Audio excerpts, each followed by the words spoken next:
이번 시간에는 3학년 1학기 과정 4단원의 생식과 발생에서 그 중에 소단원 첫 번째 거 생식만 얼른 알아볼게요. 자, 첫 번째 생식입니다. 생식은 생물이 자신과 닮은 자손을 남기는 과정이다 라고 하는데 그냥 용어를 익숙해지면 될 것 같아요. 이건 익숙해지기만 하면 되고, 생식이라는 게 크게 유성생식과 무성생식이 있습니다. 자, 먼저 일단 무성생식이 있고 그 다음에 유성생식, 이렇게 두 가지인데, 무와 유, 없다 있다고. 성은 우리가 남성 여성 암컷 수컷 얘기할 때 그 성입니다. 그래서 무성생식 같은 경우에는 성이라는 게 없이, 성의 구분 없는 상태로 생식이 일어나는 거고, 유성은 성별이 있는 상태에서 생식을 하는 거예요. 그래서 방식이 다르기 때문에 따로따로 배우는 거고, 첫 번째 나와 있는 거는 무성생식입니다.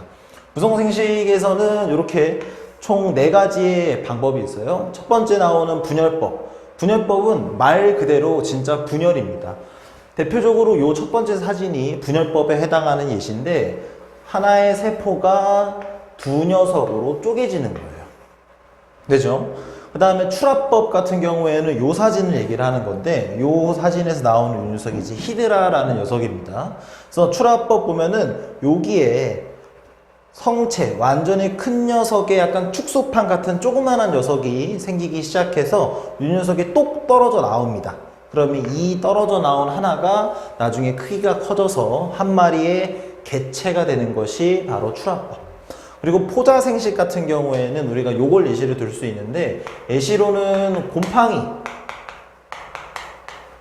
그 다음에 버섯 등의 친구들이 포자라는 방식으로 번식을 한다라고 보면 되겠어요. 여러분들 그 버섯 중에 왜 그 돼지고기나 소고기 구워 먹을 때 이렇게 뒤집어서 굽는 거 있죠? 그럼 그 안에 이렇게 막 차오르잖아요, 물이. 그죠? 그래서 그거 막 몸에 좋다고 막 헐쩍헐쩍 먹는데 그냥 물이에요. 직면의 성분상으로는 그냥 물입니다. 그런데 그 버섯의 뒷면을 보면은 이렇게 주름진 면들이 있어요. 그죠?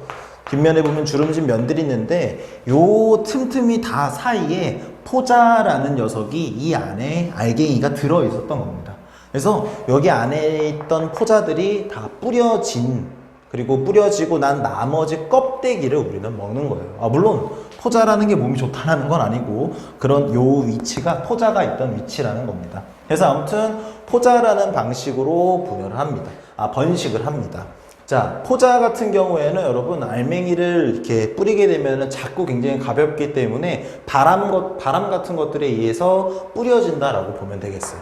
그 다음에 이제 영양생식입니다. 여러분, 위에 있는 3개와 아래에 있는 거는 조금 어떻게 보면 다르게 볼 수 있는 게, 분열법, 출합법, 포자생식은 무성생식. 물론 영양생식도 무성생식은 맞지만, 영양생식 같은 경우에는 식물이라는 녀석이 영양기관이라는 녀석을 통해서 영양기관으로 생식을 하는 거를 영양생식이라고 얘기를 하는데, 위에 있는 3녀석 같은 경우에는 무성생식만 하는 녀석이라고 보면 돼요. 성의 구분이 애초에 없는 녀석들입니다. 하지만 영양생식 같은 경우에는 그렇지 않아요.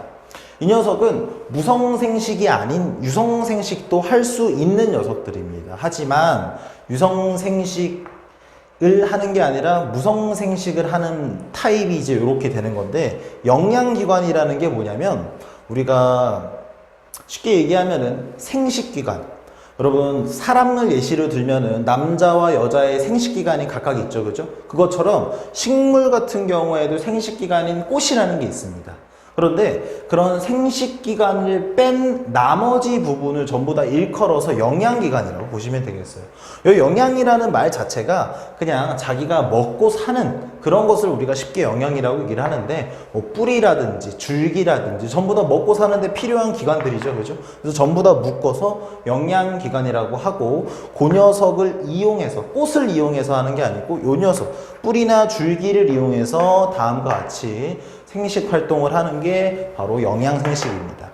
여러분, 이 4 종류는 무조건 머릿속에 시험 보려면 알고 있어야 되고요. 그리고 각각의 방식에 대표적으로 어떠한 예시들이 있는지, 예를 들어서 뭐 아메바 같은 경우에는 분열법이다, 히드라 효모 같은 경우에는 출하법이다, 버섯 곰팡이 같은 경우에는 포자생식이다 라는 그 대표적인 케이스도 알고 있어야 할 뿐더러 추가적으로 그림도 어느 정도 알고 있어야 돼요.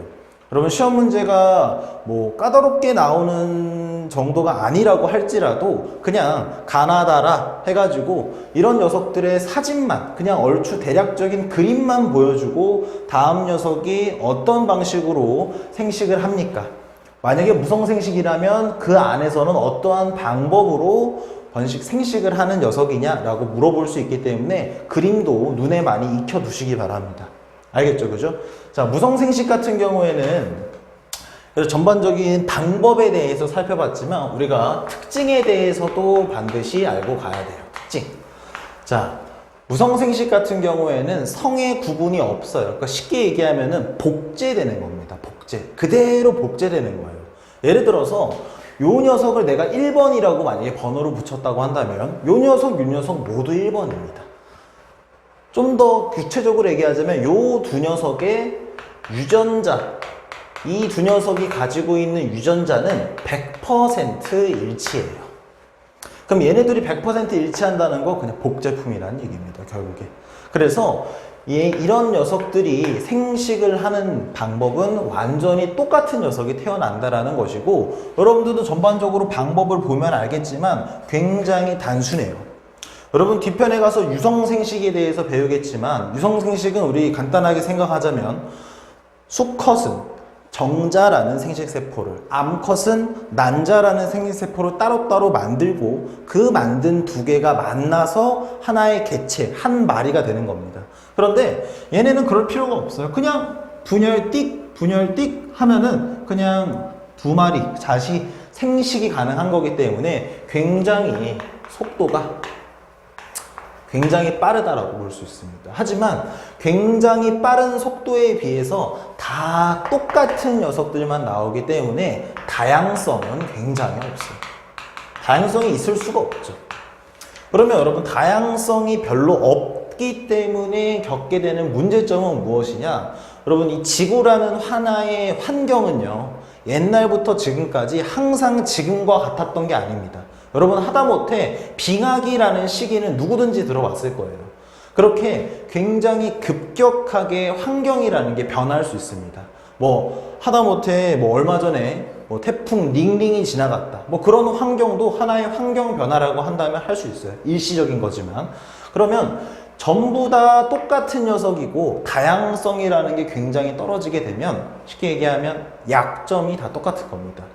약점이 다 똑같게 되면 환경이라는 게 급격하게 변했을 때 모두가 약점에 노출되게 되는 것이고, 그렇게 되면 애초에 하나의 종 자체가 다 죽어버릴 수 있는 거예요. 즉 멸종이 된다는 것이죠. 그래서 다양성이 떨어지기 때문에 그런 환경에 있어서 환경이 변하는 거에 대한 적응력, 얼마만큼 적응을 잘할 수 있냐, 요 능력도 굉장히 떨어지게 되겠다. 요거는 어떻게 보면 요거와 굉장히 이어지는 맥락이라고 볼 수 있죠. 됐죠? 그럼 그 다음에 유성생식 봐보겠습니다. 자, 유성생식 같은 경우에는 아까도 얘기했듯이 성에 따라서 각각의 생식세포를 만드는 거예요. 유성, 성의 구분이 있죠. 그죠? 식물 같은 경우에는 암술이라는 곳에서 난세포를, 수술이라는 곳에서 꽃가루를 만들어서 요거 두 개가 만나는 것이 바로 유성생식. 만약에 동물이라면은 난소라는 장소에서는 난자를, 정소라는 장소에서는 정자를 만들어서 두 개가 만나는 것이 유성생식입니다. 간단하죠, 그죠? 그러면 요거를 전반적으로 이제 알았으니까 이 녀석들의 특징을 다시 한번 정리를 해보자면, 아까 우리 했던 무성생식에서 했던 것처럼 일단 속도가 굉장히 무성생식에 비해서는 굉장히 느립니다. 왜냐하면 이런 것들을 일일이 만들고 그 만든 녀석들끼리 또 만나야 되는 그런 전반적으로 일련의 과정들이 더 있기 때문에 무성생식에 비하면 굉장히 속도가 느려요. 하지만 다양성 측면에서는 굉장히 높습니다. 왜냐하면 여러분 무성생식 같은 경우에는 완전히 유전자가 100% 일치한다 그랬죠. 복제품이에요. 하지만 여러분 우리 인간을 예시로 들어봅시다. 자, 엄마와 아빠가 결혼을 하셔서 나라는 자손을 만들어 주셨어요. 그러면 여러분 나는 엄마랑 동일 인물입니까? 아빠랑 동일 인물이에요?